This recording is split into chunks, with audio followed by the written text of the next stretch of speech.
கிறிஸ்துவுக்குள் பிரியமுள்ள சகோதர சகோதரிகளே, பலந்தரும் தேவன் எபிசோட் 1869 கர்த்தரை துதிக்கிறேன், மகிமைப்படுத்துகிறேன். இந்த நாளிலும் எரேமியா 1ஆம் அதிகாரம் 19வது வசனத்தின் முதல் பகுதி, உனக்கு விரோதமாய் யுத்தம் பண்ணுவார்கள், ஆனாலும் உன்னை மேற்கொள்ள மாட்டார்கள். செய்தியை கேட்கிற சகோதரனை சகோதரியே, உனக்கு விரோதமாய் மனிதர்கள், சத்துருக்கள், சாத்தான்கள் யுத்தம் பண்ணலாம். வியாதி உனக்கு விரோதமாய் யுத்தம் பண்ணலாம், கடன் யுத்தம் பண்ணலாம், கவலைகள் யுத்தம் பண்ணலாம். ஆனால் கவலைப்படாதே, உனக்கு விரோதமாய் யுத்தம் பண்ணுகிற எந்த காரியமும் உன்னை மேற்கொள்ளாது. மேற்கொள்ள கர்த்தர் அனுமதிக்க மாட்டார்.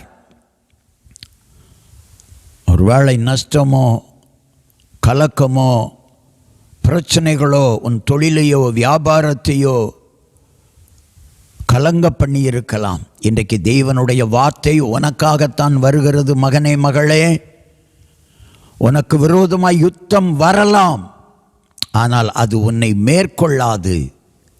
உனக்கு விரோதமாய் மனிதர்கள் எழும்பலாம், அது உன்னை மேற்கொள்ளாது. உனக்கு விரோதமாய் பெரிய பெரிய வியாதிகள் வரலாம், ஆனால் அது உன்னை ஒரு காலம் மேற்கொள்ளாது. ஏன் தெரியுமா?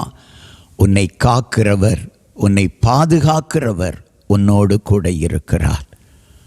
கண்களை மூடி ஜெபிக்கலாம். எங்களை நேசிக்கிற நல்ல தகப்பனே, யார் யார் விரோதமான காரியங்களை, விரோதமான செயல்களை குறித்து பயந்து பயந்து வாழ்கிறார்களோ அவர்களுக்கு ஆறுதல் சொல்லும்படியாக, உனக்கு விரோதமாய் யுத்தம் வரலாம், ஆனால் வியாதி வரலாம், ஆனால் அவைகள் உன்னை மேற்கொள்வதில்லை.